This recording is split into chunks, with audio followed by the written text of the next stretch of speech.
En el capítulo de hoy, los orígenes del teatro, el mito y el ritual. Hola, hoy vamos a hablar de los orígenes del teatro en Grecia, pero primero vamos a hablar del mito y del ritual. El mito es una historia verdadera, sagrada, ejemplar y significativa. El ser humano a lo largo de su historia recurre al mito para ir en busca del sentido, para armar un relato que contenga el sinsentido de la existencia humana.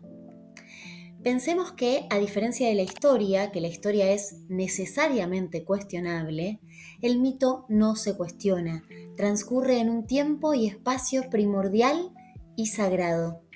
Como va a decir Joseph Campbell, los mitos son sueños arquetípicos, son los sueños del mundo.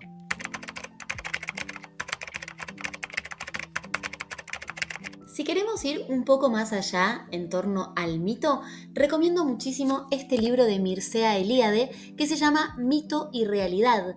Acá el autor nos va a llevar a pensar en el mito como un modo de ser en el mundo. Es decir, ya no solo como un relato, sino vinculado al pensamiento mítico, al sentimiento mítico, que tiene que ver con la búsqueda del sentido y de esa integridad perdida. Los mitos cosmogónicos, por ejemplo, van a explicarnos acerca del origen del universo, del origen de lo humano. ¿Y por qué estamos hablando de mito si vamos a hablar de teatro?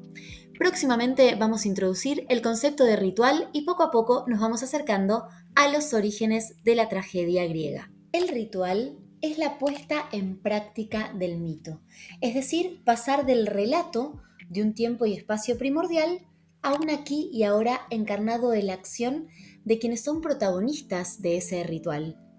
Hablamos de ritual porque el teatro surge de los rituales dionisíacos. Y ya basta de preámbulos. Vamos a hablar de Dionisos. Vamos a hablar de Dionisos. Y me puse la máscara, porque es el dios de la máscara, es el dios del teatro, pero además el dios del vino, de la embriaguez, del exceso, del frenesí.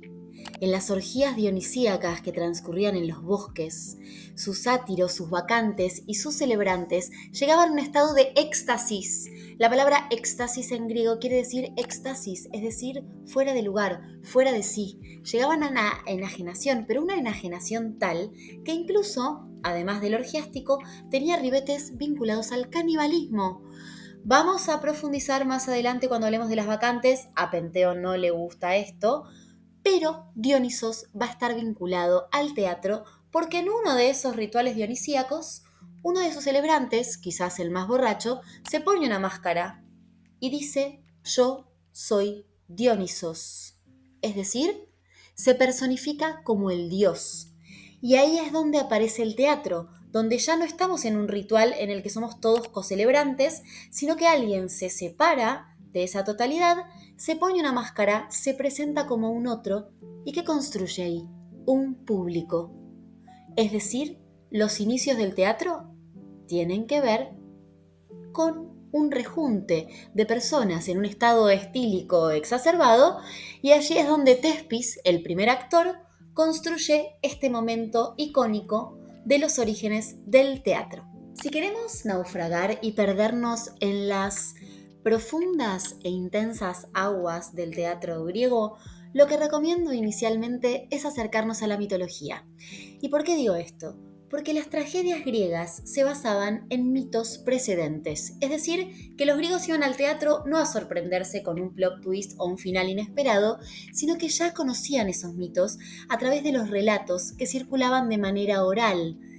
Es muy importante rescatar a la figura del rapsoda.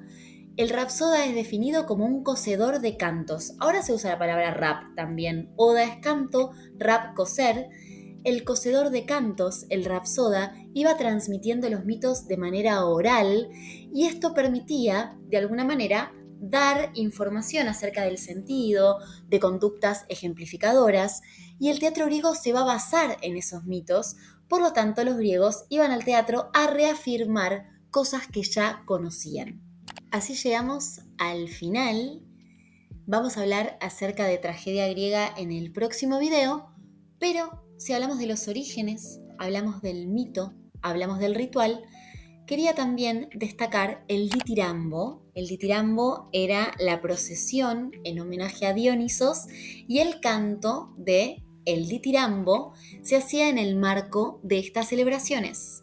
¿Y por qué digo esto? Porque dijimos que el teatro va a surgir del ritual dionisíaco y la palabra tragedia viene del griego tragos, que significa macho cabrío. En todos los rituales dionisíacos se sacrificaba un macho cabrío y esto también va a suceder en el marco de las representaciones de la tragedia griega. Ahora sí, llegamos al final de este video, pero no me quiero ir sin hacer 3 recomendaciones. La primera de ellas, ya la spoileé cuando me puse la máscara, es este texto Dioniso de Walter Otto. Desde el punto de vista de la filología nos va a revelar el lado B de un dios que además de ser generador, vital, era ultraviolento y no te hubiera gustado llevarte mal con Dionisos.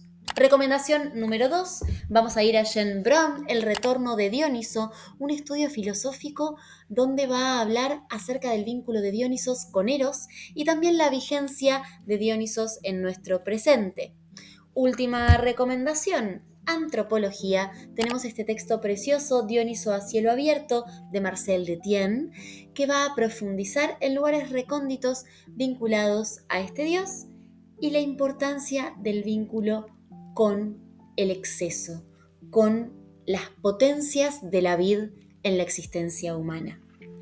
Con esto me despido y nos encontramos en el próximo video. Muchas gracias por escuchar.